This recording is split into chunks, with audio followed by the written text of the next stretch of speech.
Hello everybody, welcome back to this channel. I'm Megan, the faithful fibromyalgia warrior, and wanted to talk to you guys about some important things. Well, what I think are some important things, and I hope you agree. This might apply to you, this might apply to somebody that you know. Maybe you don't know very well, but you're concerned, and what I'm referring to, as I say and use my hands a lot, I'm sorry, I'm working on it, I am, is some of the common misconceptions or misunderstandings about eating disorders. And I think it's important because for someone who has found recovery from bulimia and disordered eating, there are so many more people out in the world, not just in this carnivore, low carb, keto space, but in general, who are either in the depths of disordered eating, whether it is a diagnosis of bulimia or anorexia or anything in between, or whether it is clearly something that is happening even without getting a psychological diagnosis. And that is generally the case. We often don't need to go and actually be diagnosed with this condition. We may not be wanting to admit it to ourselves, but we have this condition, and those around us can see what's going on. And it's pretty obvious. So regardless of where you may be on the spectrum, maybe it's an aversion to something. Perhaps it's some sort of strange aversion to ruminant animals, for example, beef or lamb. Not because you don't want to eat it, not because you are concerned with your body image, but you've got some sort of disordered relationship with food. That could all come under the same umbrella. I'm going to speak to my experiences on the bulimia and anorexia side of things, because that's my experience, and hopefully some of what I share can be applied to other things that you might be dealing with that maybe I haven't come up with the official diagnosis for. So what are some common misconceptions? Okay, well, while eating disorders are primarily conditions that females seem to struggle with, it is not strictly a female-only condition. It is not something that only women, females, those who identify as females, struggle with. It can be something that men struggle with. It is less common, and it doesn't happen nearly as often. But when I make these videos, although I'm speaking from the point of view of a female who has struggled with these issues, it isn't. I understand, and I do know that it is simply not just the female of the species who can struggle with eating disorders and food issues. So that's one misconception. The second misconception is that it is only for young women who are in their teen years, and therefore, if you are over the age of, say, 19, if you are struggling with the symptoms of being bulimic or anorexic or some other form of disordered eating, it can't possibly be true because you're not a teenager. That is a common misconception. This is not the case. I'm 50, and up until 2.5 years ago, I was struggling and failing in my struggles with trying to cope with my life, and I could not manage, and I turned to bulimia well into my 30s, through my teens, my 20s, my 30s, my 40s, up until I was about 40, up until just before I turned 48. So I've now put across two of the greatest misconceptions about an eating disorder, which is that it is only women or females, however you prefer to word that, the females of the species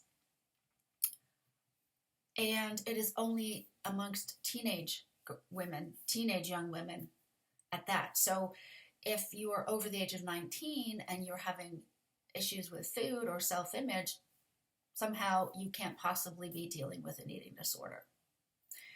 Certainly when I was in my teens, that was how it came across in the media, that it was something that affected young women, young girls, or young women, and teens, maybe into your early 20s, and as if somehow it would be something you would just outgrow. Now, another misconception is that just because somebody had an eating disorder and they are seen to be now eating in public does not mean that the eating disorder is gone. It does not mean they're over it. They're fixed. That is not at all the truth, because I struggled with bulimia for 35 years. So that's just me as an example, and often very silently.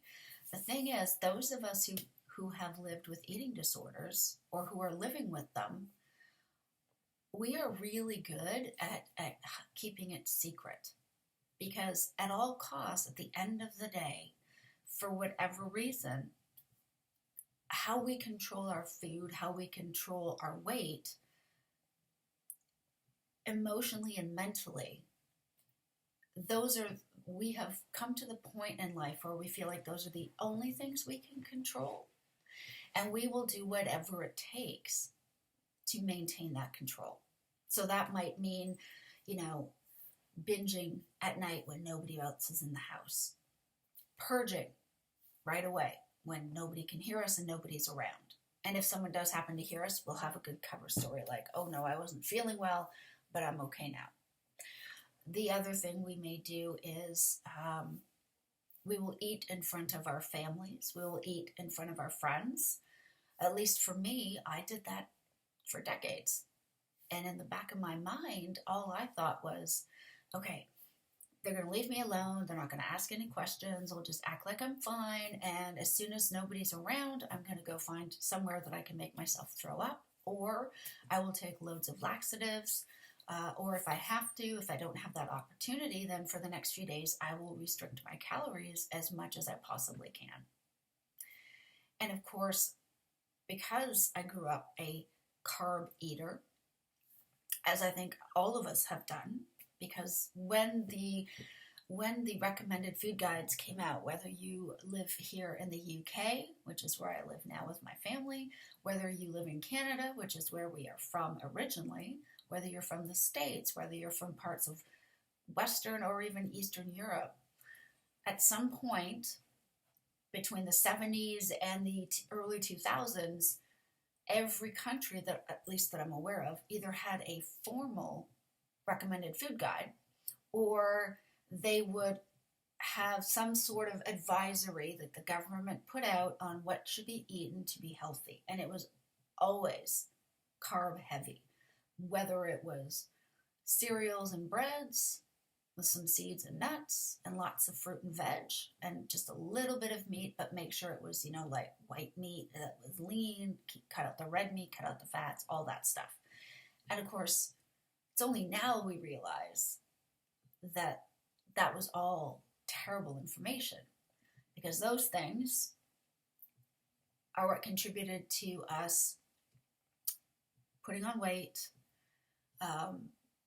getting unhealthy, and ending up with things like heart disease and type 2 diabetes. But coming from a world where we are carb eaters, it wouldn't matter how strong my willpower was. After a couple of hours, I would have to eat something. And then I would feel guilty. So even though I would go through this binge and then purge and then restriction cycle, I would feel guilty. And even when I got fed up with that cycle and I would make myself eat, I didn't know any different. I didn't know any better. And so I was forever eating fruits and vegetables and cereals and grains, a lot of gluten, which I knew I didn't handle well, but I didn't realize was causing so much pain and problems in my body. And this was before my fibromyalgia issues. This was before, I injured my back and couldn't work out at the gym anymore. This is before all the arthritis came about. This is even before I was diagnosed with IBS.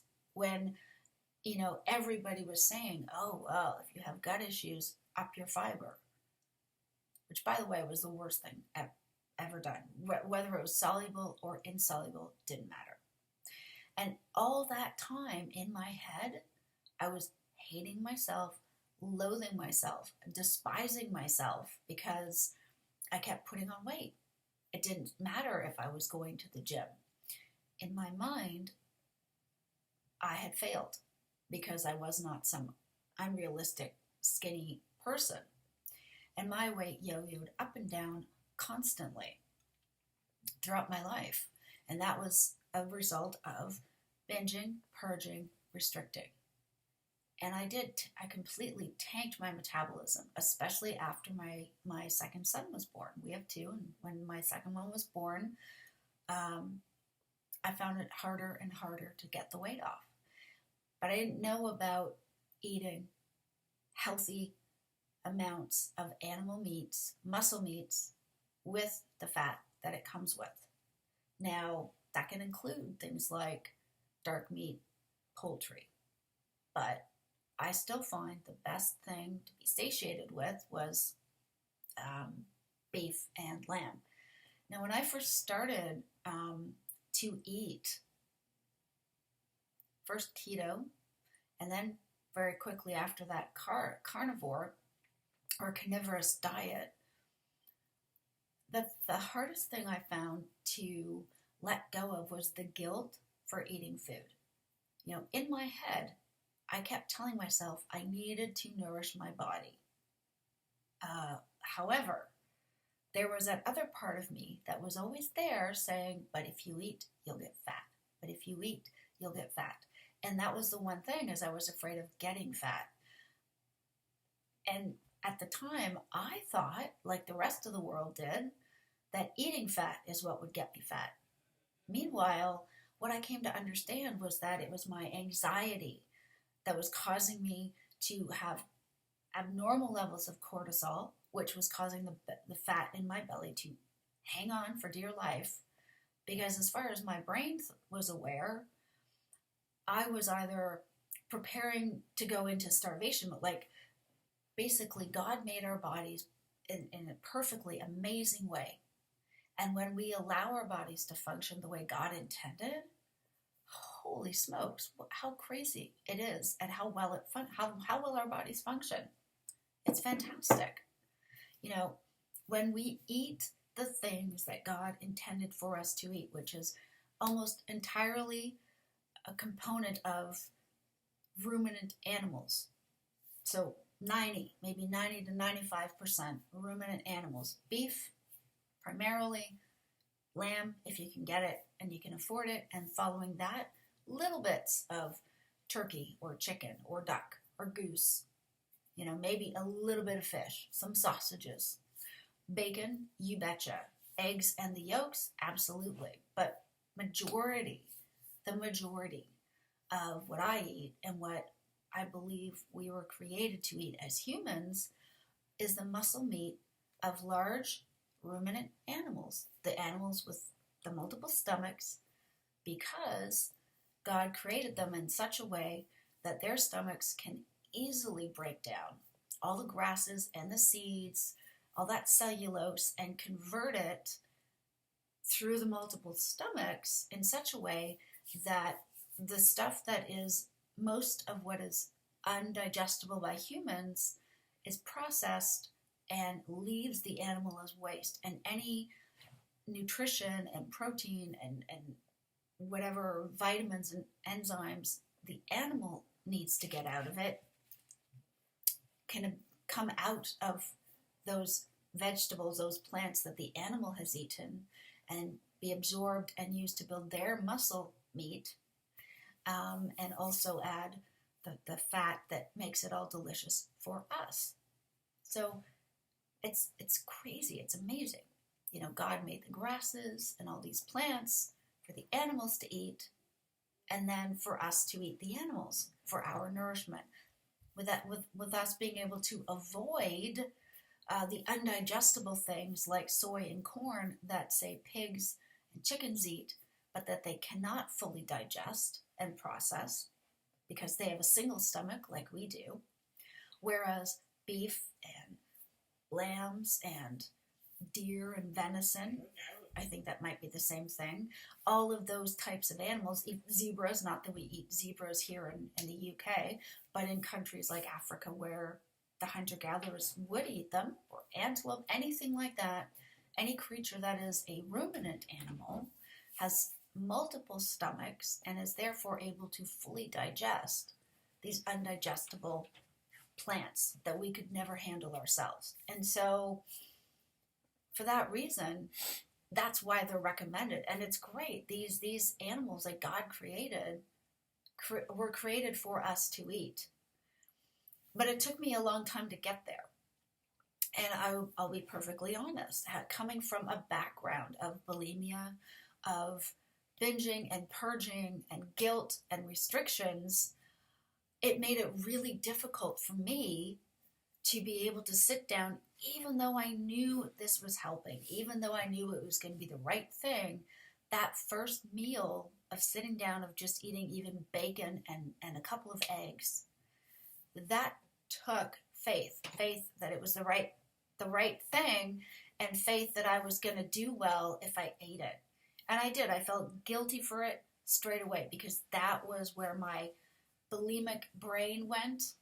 So that's why I say, just because someone is trying to eat right, it doesn't mean mentally we've caught up right away.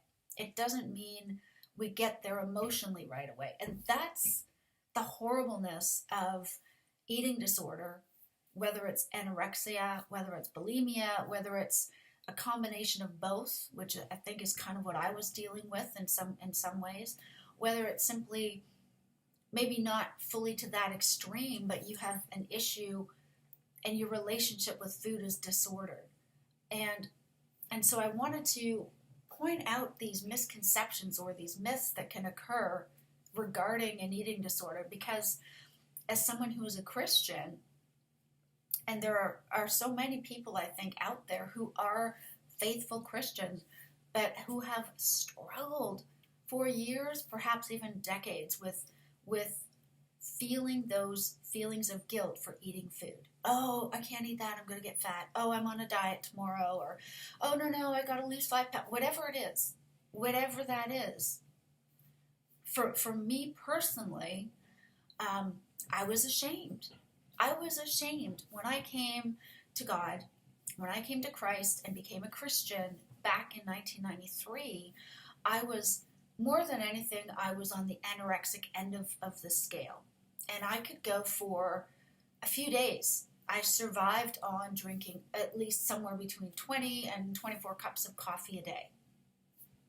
Like this size, regular, 6-ounce mug of coffee. And I would go through up to 24 of those, like 2 pots of coffee a day, which is not good for your body, by the way. And it's probably played a part in how my metabolism got tanked, especially, after my kids. And it reached the point where the caffeine had no effect on me, other than I was constantly needing to go to the toilet, and I had lost feeling in my hands. My left arm was constantly numb, and there were moments when I would go into my classes at university and I would start to feel like I was going to black out. But I was at the point where I just had to get just a little bit thinner. I thought if I did this, if I survived on coffee and I didn't eat, that I would lose those last 10 pounds I wanted to get rid of. I don't even know what I weighed because I wouldn't get on a scale. My clothes are kind of loose, but not really. And I think what was happening was I was losing water weight, but then my metabolism was adjusting to the fact that I was restricting. And I had met somebody a few years before that who had said, yes, she was bulimic, she went to an eating disorder She was put in an eating disorder clinic. She was forced to eat. And where she had been super thin, now she wasn't. Now she had gone to the other end of things. And I just looked at her and I remember thinking at like 17, well, if I'm going to stop and get hold of myself and I'm going to gain weight like you did, I'm out. Forget it. Because again, I was eating the wrong things. I was eating all the carbs, whether it was, whole fruits and vegetables, it didn't matter. Because what I didn't know then that I know now is all the carbs, all the starches, processed or otherwise, were causing a lot of my problems. I didn't know that. I knew there were almost no calories in lettuce, and there was almost no calories in carrots, and there was little calories in apples, and that's what I lived off of. When I allowed myself to eat, I ate carrots all the time. I ate carrot sticks and apple slices. And I constantly had to go to the bathroom. And it's no wonder over time I developed IBS and an intolerance to fruit and vegetables. And that's the thing, is it takes time. When I first became a Christian, though, the problem was I felt like a failure, okay? Because I tried to be anorexic. I thought I'd be so cool. I'm anorexic. I'll be like Karen Carpenter. I'm not going to let myself, die from a heart attack or anything. But, to be that thin, yes, that's what I want. Just before I became a Christian. And I thought that would solve all my problems. If I could just get thin enough. If I could just get rid of my belly. And of course, I didn't know this at the time. But the reason my belly was bloating was because often I wasn't eating enough, and I was taking in too much air when I drank my coffee, and the caffeine wasn't helping. It was suppressing my appetite, but it wasn't helping me otherwise. And when I realized that had become my idol, when I studied the Bible, and I came to see that all this effort to reach a certain size that just simply was not meant to be for my frame.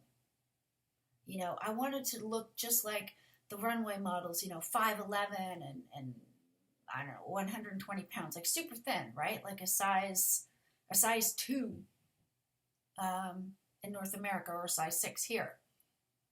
And it didn't matter how much I starved myself, I would lose a bit, and then it would stop. And then I would get hungry, and I would binge, and I would feel guilty, and I would purge, and then I would punish myself and restrict all over again. And I wanted to be able, I love food, and I wanted to be able to eat with everyone else like a normal person. When I was ready to become a Christian, I was ready, I thought, to put God first, to put Jesus first, and that was it. If I did that, if I declared that my life is yours, God, the thoughts and the addictive patterns and behavior and all of it would be just vanish. That's what I thought. And if any of those feelings ever came back in again, if I just said a quick prayer, they'd be gone. They would disappear. Now, that wasn't the case. And it wasn't until 2012. So again, I became a Christian in 1993. And it wasn't in 2012 when my bulimia was really bad again. Like I was actively binging, purging, and restricting. In spite of being married and having 2 wonderful boys and working full time and all of that, it didn't matter. I was at a low point in my self-esteem. And what I didn't realize and what I had to come to accept was that these feelings were never dealt with. And so I never learned how to really manage them. I thought, that's it. I'm putting God first. The feelings will just disappear. And I'll just be fine. And if they happen to come up, if I just ignore them and stuff them down, everything will be okay. And that didn't work.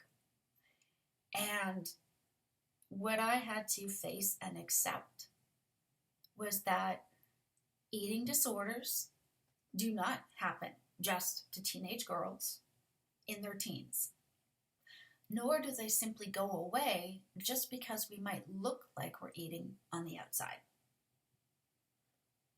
Just that certainly was not my experience. And what I had to also come and see was that for me, what was triggering it was my unmanageable and unmanaged anxiety. Now, 2012, when I was diagnosed with major anxiety and depression, and that those were my triggers, there was a lot happening in our life at that point. We had been living in the UK here for a few years at that point. I was working full time. My younger son was constantly getting into trouble at school. Our older son, who is autistic, but he has high functioning autism, was getting badly bullied at school. So I was getting calls from the school every day while I was at work. And work itself was stressful because the company was in the process of being moved over to China. So here I was faced with potential unemployment and constant having to get calls from the schools and or go to meetings. And I was in stress. I was in nonstop stress mode. And my anxiety, because I had felt like my world was completely uncontrollable, the only thing I thought I could control was my eating, was my diet, was my weight. And that was the case for me all through my teens and my 20s and my 30s and my 40s. That was my default. And because for a good part of that time, I wasn't acting like I was a Christian with faith that was helpful. We were here, because of political disagreements with our old church, we believed, but we were not actively attending. And I allowed that stress to take my focus away from God and away from my faith. And so it was kind of there as like a backup. Oh, of course, yeah, I believe in God. I'm fine. But I wasn't actively praying and meditating and trying to find ways to surrender to God, nor was I trying to find ways to be at peace, because if I'd done that, if I'd had those skills, if I'd had that ability to do that, I would have been able to manage my anxiety and my bulimia and my eating disorder symptoms, and I didn't do that. I wish I had. But I also know that I had to go through more in order to bring me to where I am today. And so while I do wish I'd been able to walk closely with God, that I had relied on prayer, not just prayer alone, absolutely not. I think it's a cornerstone and a foundation. But if I didn't have the food right, all the praying and meditating would not have mattered. Because my first 10 years as a Christian, I spent praying almost daily for the feelings I had to go away, where I was concerned with my looks, where I was worried about my weight, my struggles with my body image, and hating myself, and panicking when my weight would creep up, not understanding at that point that weight fluctuates, especially for us women. When our hormones go through a rampage every month, our weight will fluctuate. And I didn't realize that. I should have, but I didn't. I know it now. I know that if my weight goes up by a few pounds, oh, well, that's just because it's my PMS. My cycle's about to start. Now, things are a little bit more fun these days because I'm perimenopausal, so I'm starting to finally enter the last lap, if you will, before menopause.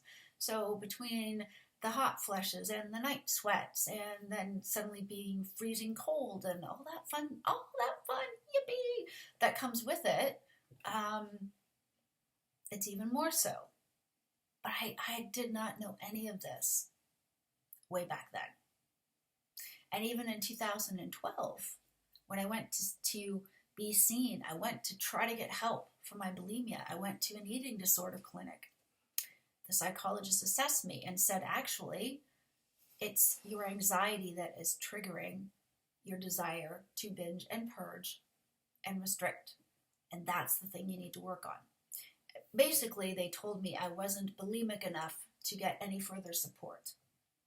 And while I resented it deeply at the time, I'm glad that that's how they felt, because I didn't want to be sectioned in the hospital. That's not where I was headed. I didn't want to be away from my kids and my husband, and I couldn't afford the time off work. So I'm glad that was what they said. It took me until 2015 before I actually spoke to my GP and said, look, I am feeling so depressed and so full of anxiety. Is there something you can do? Is there anything you can give me?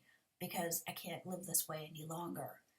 And that's when I finally got started on my sertraline, and it flattened out my depression. It helped massively. My anxiety was still way up there. It really does work well for an antidepressant. I find it has no bearing at all on my anxiety. Okay. This was a year after, this was a year and a half after my back injury that damaged my disc in my lower spine and caused my fibromyalgia to flare and everything else that came with it. That happened in 2014. It took until 2015, after trying cortisol injections, physiotherapy, occupational therapy, hydrotherapy, and even having a nurse helper, having domiciliary care come in to help me with bathing and getting dressed every day. And the stress of that and the anxiety from that. And through all of that, I finally was able to go, you know what, something's got to give. But the crazy thing is, in spite of all of that going on in 2015, I wasn't ready to really address my anxiety from the point of view, or my bulimia from the point of view of, well, when I eat these crappy foods, it fuels the anxiety, it fuels my desire to purge and restrict out of punishment, and every time I go back and eat the crap, it makes me feel more guilty and feel worse. So what do I need to change? I wasn't at a point yet. Even in 2015, I wasn't at a point yet where I could realize that the food was a massive factor. That I needed to figure out a way to, yes, calm down the anxiety, but how do I stop this firing and inflammatory thought process in my brain that would not go away?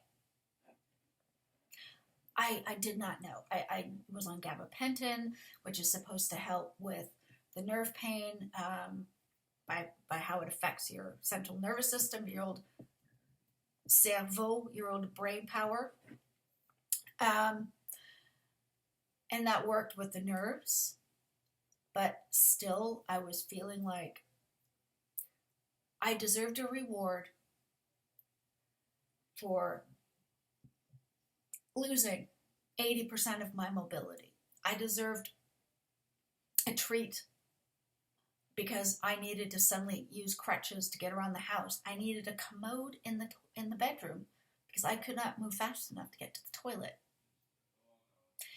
And while I was craving and filling the cravings for sweets and carbs, I didn't realize fully that that was the very thing that was causing my anxiety to stay up and spiked. It was causing my cortisol levels to be up, and it was causing me to go constantly through the negative self-talk.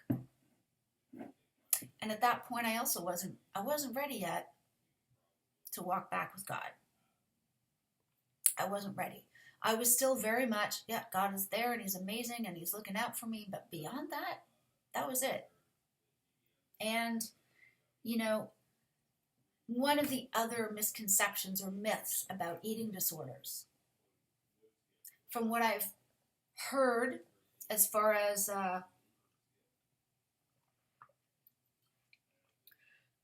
what the treatment places do and what happens in hospital, some people are so undernourished they have to be given IV just to get nutrition in them.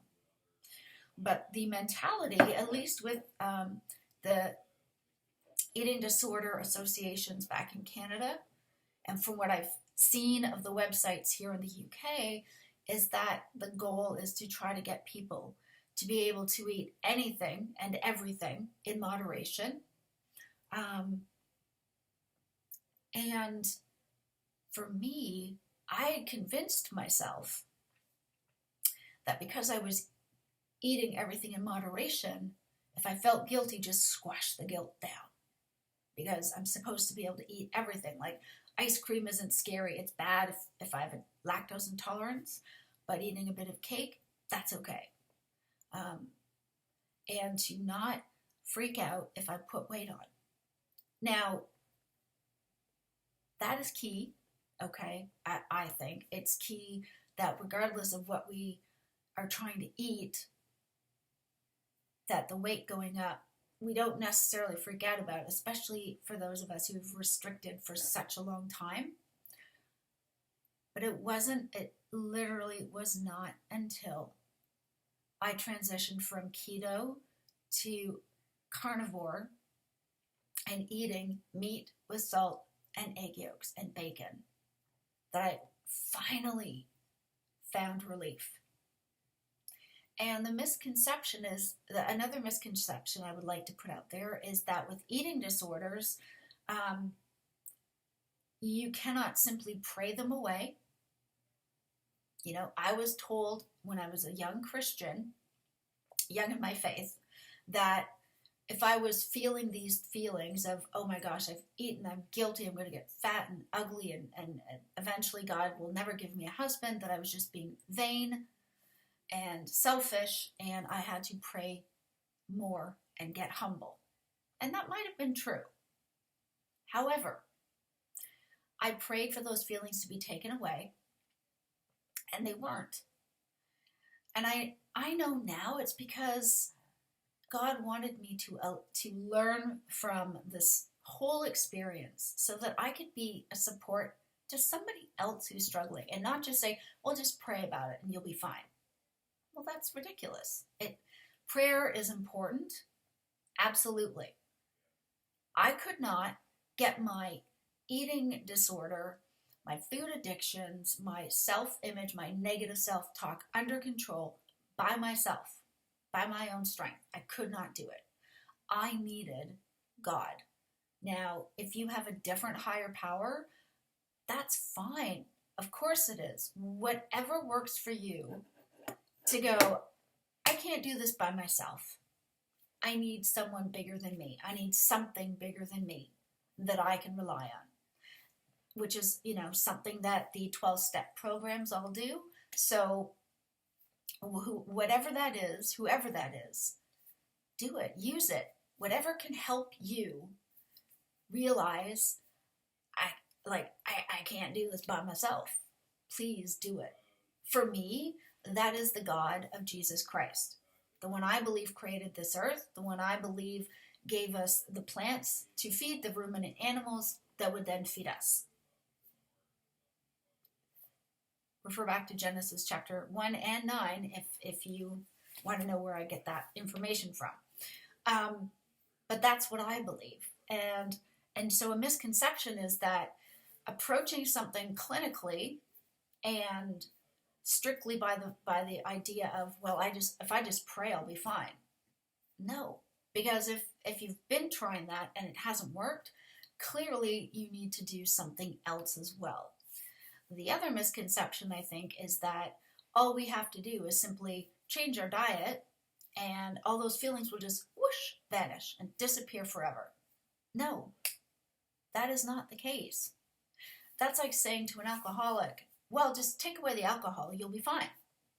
Well, the feelings will still be there. The reasons driving that addiction and those cravings are still there. And so, yes, you need to take away the alcohol, but you also need to do other things to find out what drives you. And for me, I'm a work in progress, which is why I say that I'm in recovery. There is no cure. If you were to suddenly force me to eat carbs, I would binge and I would be right back at the beginning. So, and those feelings of guilt would be there. And so there are days when I will wake up and I will put on clothes that I know fit me, but if I'm, say, a little bloated because it's that time of the month, or I'm a little bit bloated because I ate breakfast too quickly, even though my clothes fit, I'm convinced I have a 6-7 month pregnant woman's belly in front of me, because that's where my mind goes. That's where Satan takes my mind and my thoughts when I'm in that situation, which is obviously not cool, but that's what happens. And so I think that's what can happen with a lot of us. And simply acting as though, oh, I don't deal with that. I'm done. I'm good. Oh, I prayed about it, so I'm fine. I'll never struggle again. No. We all have things that we will have struggles with. I struggle less with it. And when I struggle, it isn't as long because I know what the lies are. And I can stop and pray and say, God, I'm feeling like this. Please take this away. The other thing I've learned is that when my thoughts are the worst is when I've been inflamed because of carbs and sugar. So when I eat a carnivorous diet and I stick to beef with a bit of salt and egg yolks and fried bacon, when I stick to that, I feel amazing. So what I'm saying is that for me, eating everything in moderation is horrible advice. Horrible. Because the majority of things that an eating disorder clinic would tell me to eat, I don't. I can't. Why?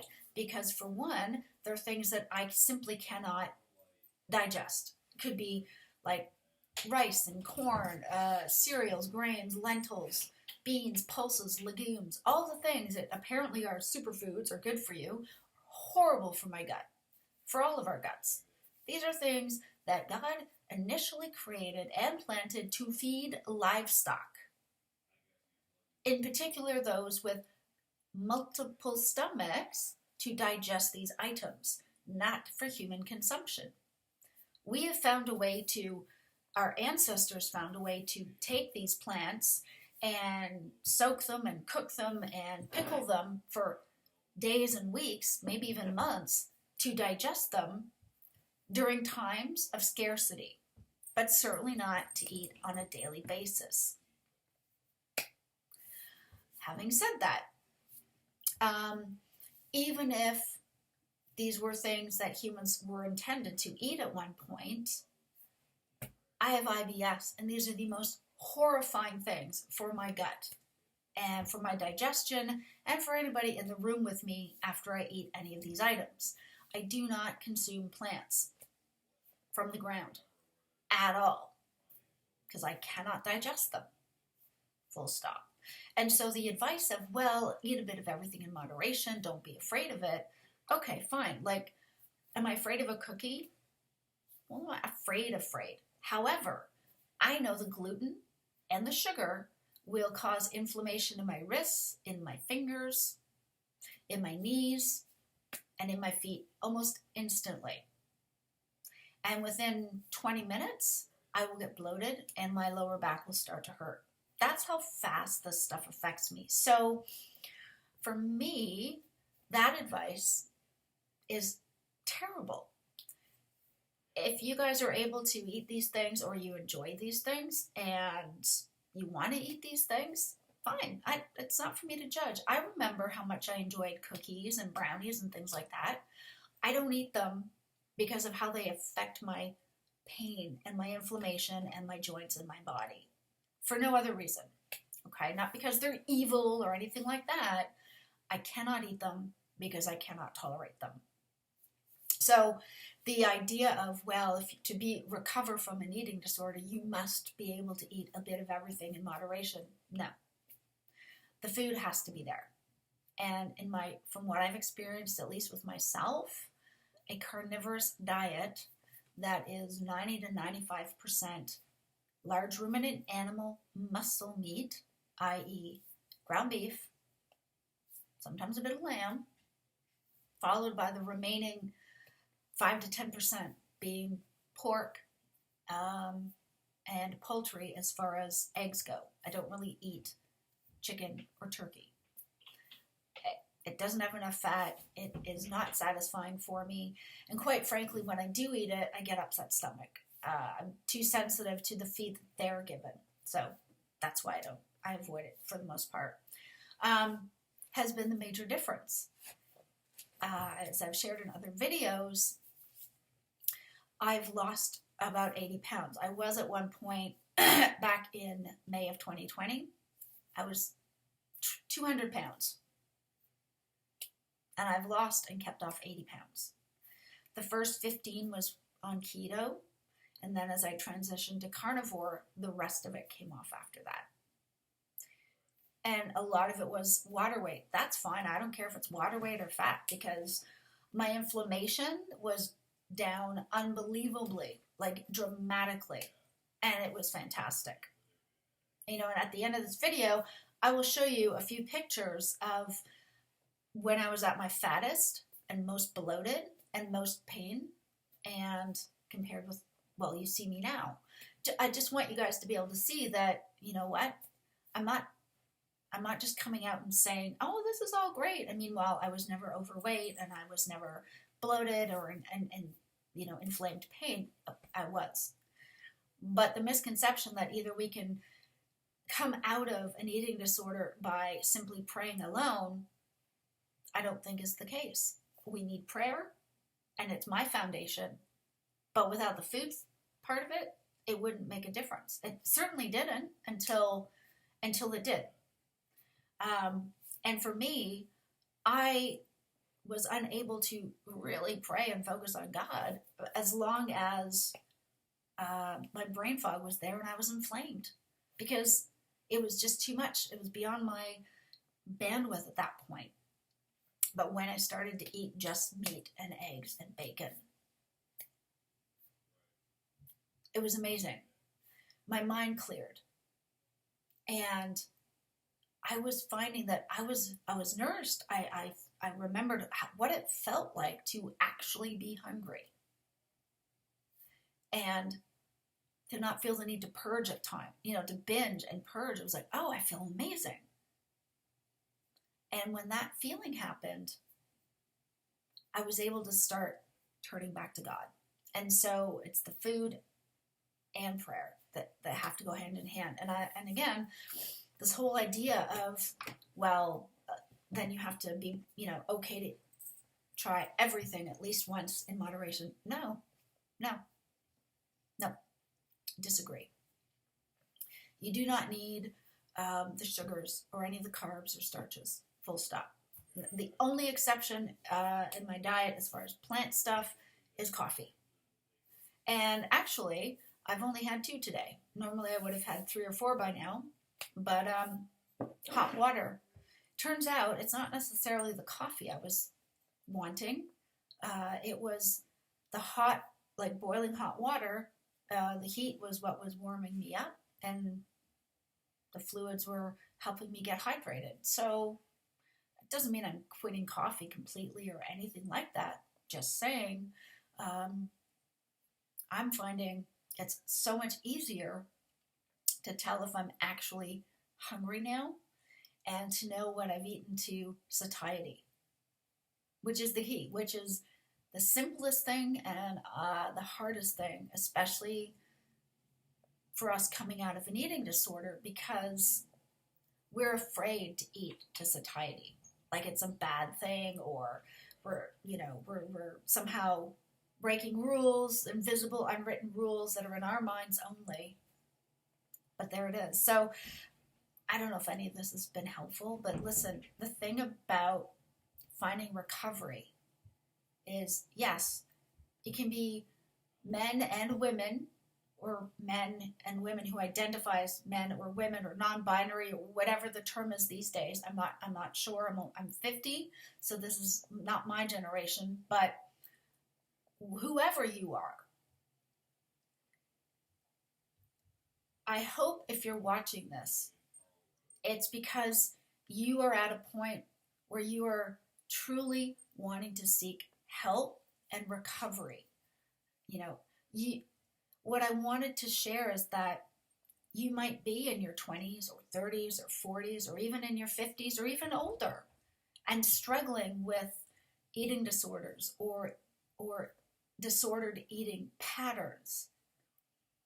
This is not something that has simply got to be only for young teenage girls or young teenage or preteen girls. It can affect anybody at any time in life.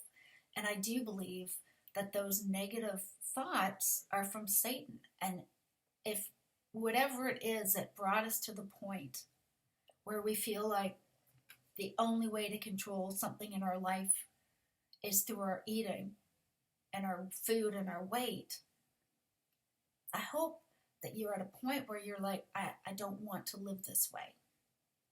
I want to nourish my body. I want to treat my body as the temple that I've always wanted to treat it as. Not to feel overwhelmed with guilt, because that's not going to help, but to say, you know what? This is like an addiction. And we can work together for recovery. And when those feelings come up, and they will still, but they'll come up less often, hopefully. And they won't be as strong or last for as long. And hopefully you'll find as you eat a more carnivorous diet, if you're not already, and as you walk with God and you have your time of prayer and meditation, that you'll draw closer. And when the stressful things happen in life, because they will, that's life, that instead of binging or purging or restricting for punishment, you'll be able to say, you know what? This sucks, but I'm blessed. And I'm going to cook some meat up, or I'm going to have fried egg, or maybe I'll make some bacon, or a bit of cheese, or a little bit of butter to eat, and or, I don't know, fry something in. And because you'll be filling your body with the nutritious foods, I hope that it will help ease the anxious feelings. It doesn't mean it's going to stop whatever problem is happening in your life. But maybe that little bit of nourishment, both spiritually and physically, will help calm your body down so that you can be clear-minded and look at your situation as, okay, this is what's happening. Can I control any of it? Yes or no? And if no, how do I let go of wanting to control it? And if yes, how can I do this calmly and with a clear mind and not out of panic because of my anxiety? And I think that filling our bodies with nourishment is key, as is a prayer that is, a prayer life that is strong and healthy, whether we are praying to God, as far as like is in the Christian God, or a God of whatever your understanding might be, whether it's Buddha or Allah or something else. Maybe it's one of the Hindu gods or goddesses. Honestly, whatever helps you get to the point where you can eat good food without feeling guilty and you can start to heal, do that. For me, like I say, it's the God of Jesus. That's what helps me. That's helps me get my mind right. But if I'm not eating a human intended diet, that being the beef or the lamb or other red meat, primarily as God intended, well, then it's not going to help. And it's amazing how, for me, it's amazing how quickly I would find solutions to impossible problems when my body wasn't starving for nourishment and my brain was clear and the fog was lifted, and how these panic moments all of a sudden were not that big of a deal. Truly, it's kind of crazy. When our brains are fed, when our bodies are nourished, and our soul is treated as it should be, it's amazing. The solutions we can come up with, or the way we can decide how, we can look at life and we can manage it a little bit better. And for me, that's what I see as recovery. And it's me making decisions every moment of every day. For example, like I said, this morning I woke up, put on my jeans and my tops, and I thought, okay, this looks good and it fits and I know it looks good. But I had to stop and look in our full-length mirror and go, yeah, but don't I look a bit poochy and don't I look bloated? And whether I did or not, the clothes fit. I've not put on weight. I'm healthy and it's weight stable, and I'm nourishing my body and my soul the way God wants. That's all that matters. And I had to repeat that to myself out loud. And I had to pray through it again, out loud even, before I could push the negative thoughts out. And sometimes that's what we have to do, is we have to forcibly push those negative thoughts out by praying out loud, or, meditating out loud. But that for me is recovery. And, regardless of whatever the misconceptions might be about eating disorders, these are real things that have helped in my case. And I really do hope they can help you also. So that is the end of the video for today. I really hope you guys enjoy it. I'm so thankful for all of the support I've been getting, for all of you who are subscribing and following, and whether it's live or a recorded video, I appreciate all the support. Share this with whoever you wish. I am working hard to not say like and as much, so I hope that will get better as the videos continue on. And trying hard not to talk so much with my hands, but that's my thing. And if you ask anybody, they'll tell you the same. So that's it for me. I hope you guys have a fantastic Friday and a great weekend. And I will see you guys soon with either another video, be it recorded or live, I'm not sure yet. And we'll talk and see each other then. Till then, thank you so much. Appreciate everything. See you soon, guys. Bye.